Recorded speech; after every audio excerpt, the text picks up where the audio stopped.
How's it going, guys? My name is Zach with the Movie Castle, and today we're going to be talking about Leprechaun 2. This is from 1994, directed by Rodman Flender, and starring once again Warwick Davis as the titular Leprechaun. This movie also stars on the human side Shevonne, Durkin, and Charlie Heath. And yeah, of course, I'm covering this movie because St. Patrick's Day is pretty close by. Like a lot of holidays, it kind of snuck up on me. And I'm like, oh, St. Patrick's Day is in, what, about a week or so? Maybe less? Okay, I gotta try to review some Leprechaun movies. So, the goal for this year is I want to get to Leprechaun in Space, and I also want to review this movie, Red Clover, which I heard some people say was really good. It's about a leprechaun, so I'm going to try to get to all those before the festive St. Patrick's Day season ends, but let's go ahead and talk about Leprechaun 2. Leprechaun 2, the leprechaun wakes up in Los Angeles. The city is partying, celebrating St. Patrick's Day, but that's not why he's here. He's here to claim his bride. More on that in a minute. But I watched this movie, and overall I thought it was okay. It was definitely not the best Leprechaun movie. It was a very standard sequel. It was solid, but not great and not near as good as the first one. Well, I did some research after I watched the movie, and I found that a lot of people thought this was among the weaker entries in the franchise. I think Leprechaun Origins is the one that everyone says is the worst, but this doesn't rank much higher according to fans. And yeah, I can definitely see that. And also I found out this movie had lots of production problems. It didn't have a great budget. And it was also rushed out. They filmed it in like 6 months or something, you know? So, yeah, that makes sense. And granted the production limitations, it's good that it came out as good as it did. But yeah, not the best movie. A pretty standard so-so sequel. It had some good ideas, though. For example, it's set in the city. It's a much bigger location for the leprechaun to explore. There's also a fun hidden leprechaun treehouse lair set. That was pretty cool. But overall, yeah, some problems. It plays kind of fast and loose with the rules. In the first one, 4-leaf clovers, that was his big weakness. Here, that doesn't really come up, and the leprechaun's weakness is wrought iron. For some reason. You know, it's like, okay, we're just changing what his big weakness is. There's also a rule. If you're a coin holder, you get the special rule that I feel would have come up in the first movie. So yeah, there's a few things like that. It's also less funny and creative. You know, the first one felt like it was constantly trying to top each other, trying to top itself, you know, with these big crazy things, the pogo stick going onto the go-kart. You know, it's some funny things in the first one. But here you can see the creativity kind of getting eaten away by the time and budget. And yeah, the kills do definitely take a hit. You know, so like a good example of the kills is the lawnmower scene. This will really tell you, talking about this kill kind of explains what the movie's like. The leprechaun, there's this guy at a girl's house. The leprechaun causes him to hallucinate and see the girl standing in her garage. So the guy goes over to her, she takes off her shirt, and it switches to a very obvious body double. Again, that's your production there.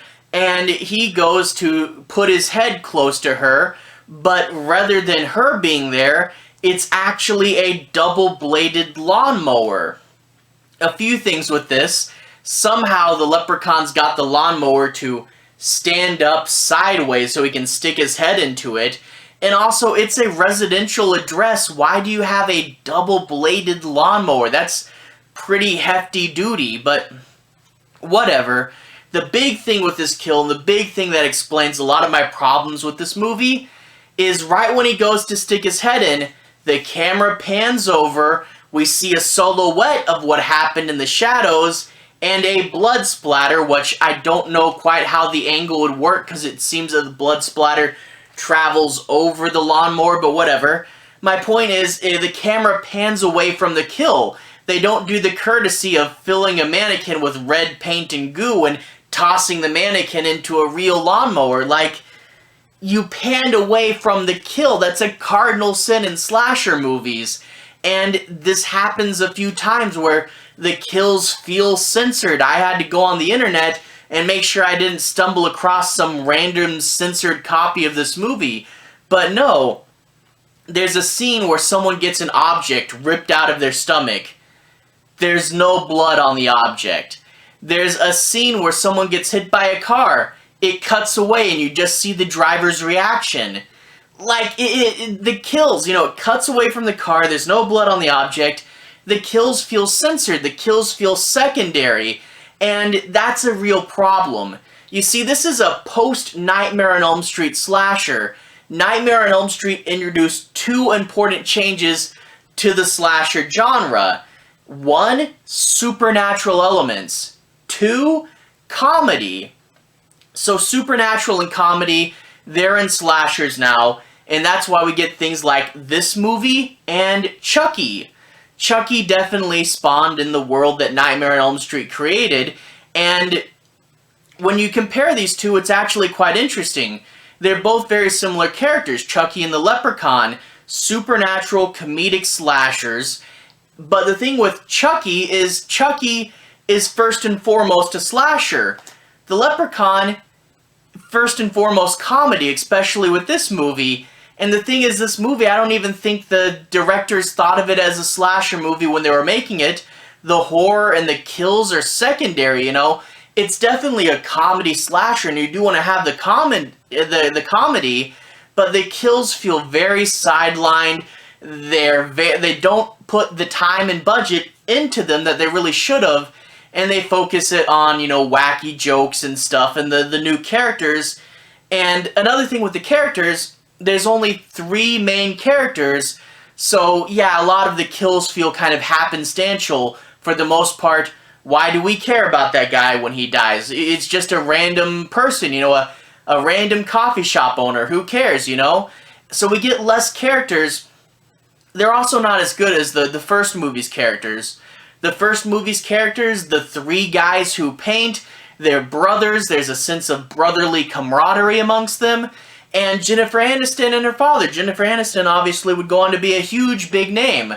This movie, it's 2 guys who are, kind of trickster guys, and they're selling tours. They're not as interesting, and the girl in this movie, we hardly get to know her, So, yeah, the characters aren't as good. They, the kills aren't as good. And then little things from the first one, like, hey, isn't the Leprechaun supposed to be trapped in a well? Isn't he supposed to obsessively clean shoes?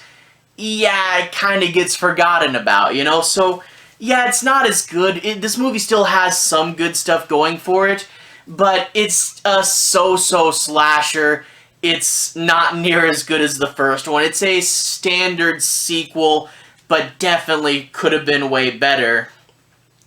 But then there's the big thing, and I guess we have to get into this now. The big thing is the Leprechaun's goal in this movie. The Leprechaun wants to claim his bride, so he's going to kidnap this girl, and he says he wants to impregnate her with a litter of leprechaun children. Now, this movie doesn't go super explicit, don't worry about that, but this is a wacky horror comedy, and this one plot element feels a little bit too Last House on the Left to take place in a funny, wacky leprechaun comedy movie. So, yeah, there's the one part where we go super dark, and yeah, I'd like that it's not the same story as the first one.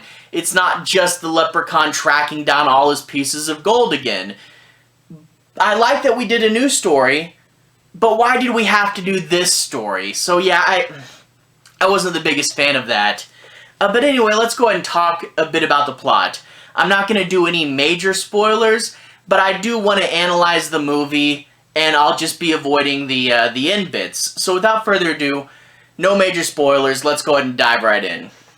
We open up 1,000 years ago in Ireland, and the Leprechaun has taken a local Irish man as his slave, and the Leprechaun says, I'll release you when I'm married. You see, I'm 1,000 years old, it's St. Patrick's Day, that's my birthday, I get to be married, and if this woman sneezes 3 times and no one says bless you, then for some reason she's my bride. I don't know why that's the rules, but apparently it is. And the guy goes, okay, but when you're married I get to be free, so I guess I'm okay.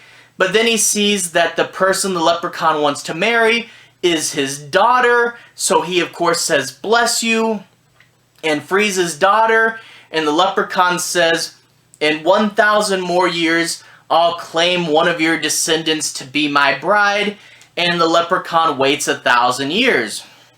In the present day, we meet our main character. He's selling tours of haunted Los Angeles in the back of his hearse, and we actually see him talking to Clint Howard, the ice cream man, or Ricky in Silent Night, Deadly Night 4 and 5. So a fun cameo there, and he's actually with the secretary from Twin Peaks. And he goes, oh, you're lucky, we just had 2 cancellations, this is a rare opportunity. That's a lie. And then he says, you can be in our deluxe observation chamber, which it's the back of a hearse, it's just where the coffin goes, but there's no seats, so he's selling it as a deluxe observation chamber instead of shoving you in the trunk. So he manages to sell some people the tickets, and then he leaves them all in his hearse while he goes to find the guy who's supposed to be driving it. And he leaves him there for like a long time. The guy who's supposed to be driving is his uncle and his legal guardian, and he finds that his uncle is way too drunk to run the tour, and he tries to get him to drive for a while before making this decision. And this is one of those things that I really feel society has, changed on. This is 25 plus years ago, I think. And back then, drunk driving used to be something you could joke about in a comedy. Luckily, we take this thing much more serious now. And luckily, he doesn't let his uncle drive. And he decides to drive the tour himself. Now, his girlfriend's there.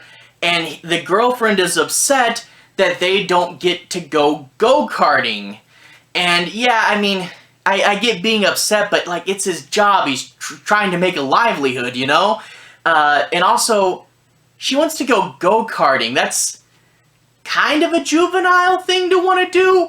I'm kind of wondering how old she's supposed to be. The kid still, the main guy has a legal guardian still. She wants to go go-karting.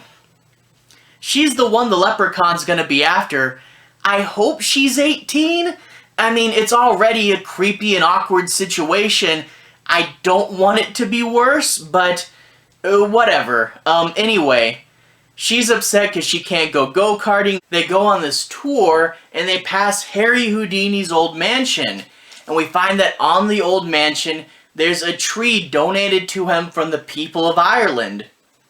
The tree opens up, and the Leprechaun crawls out and immediately rips the gold tooth out of a homeless man's head.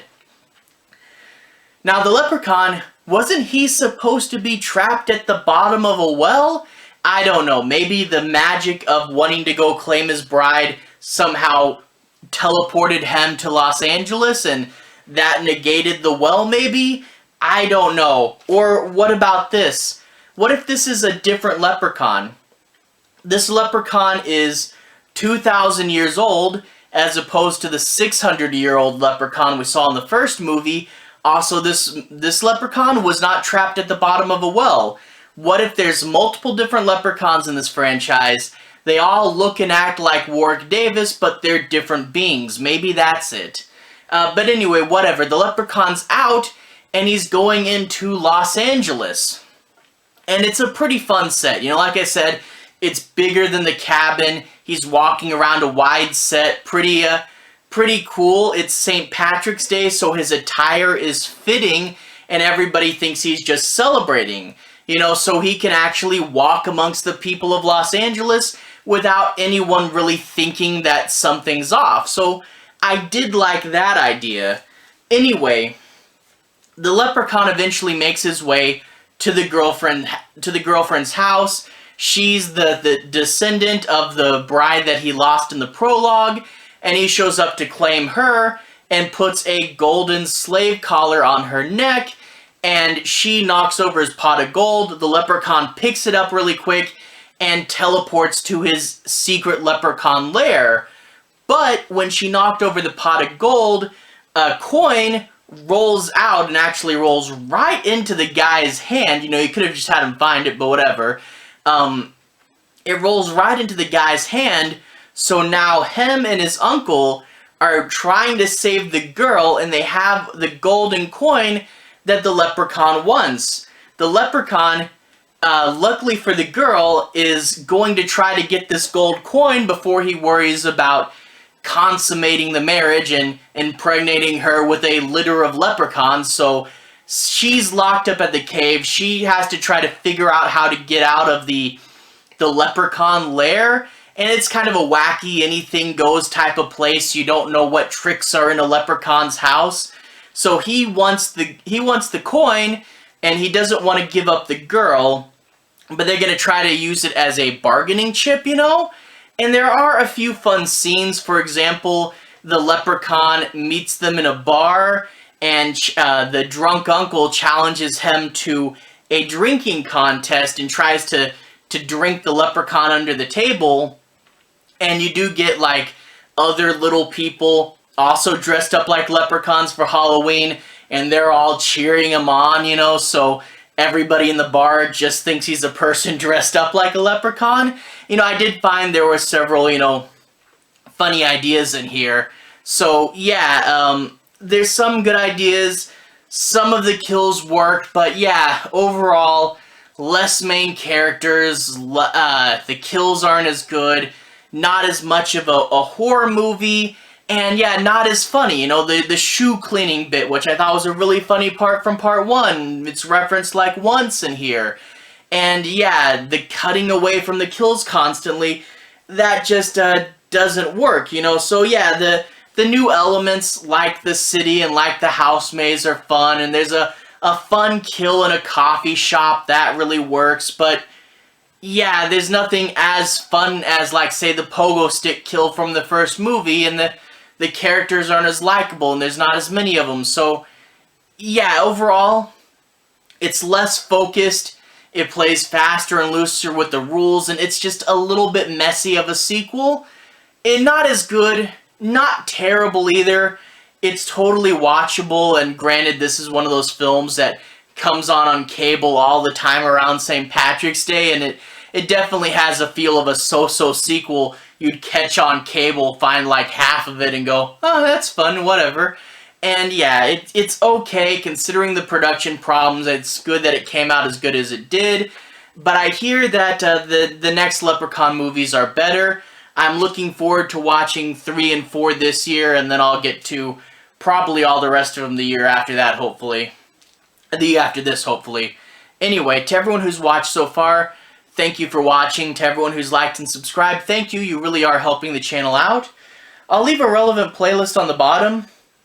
This should be my Leprechaun playlist, where you can find my review for the first movie, but also other Leprechaun movies in there, outside of the big franchise. For example, you can find my review for Unlucky Charms from Full Moon Studios. You can also find my review for The Leprechaun's Game, which is a really low-budget British film, which, by the way, the sequel to that movie, The Leprechaun's Curse, just came out, but I don't think I'll check it out. The Leprechaun's Game was a real no-budget, no-effort British horror film, and I looked up the sequel, and it doesn't sound like they did anything to improve it. Now, if it's better, tell me. If you guys have seen The Leprechaun's Curse, tell me, and if it's got any merit at all, I might review it. But as a general rule, I'm trying to review less lazy cash grab films. So, anyway, to everyone who's watched so far, thank you for watching. To everyone who's liked and subscribed, thank you. You really are helping the channel out. Leprechaun playlist at the bottom. If you want to see more, you can click there and see more. Have a good day now.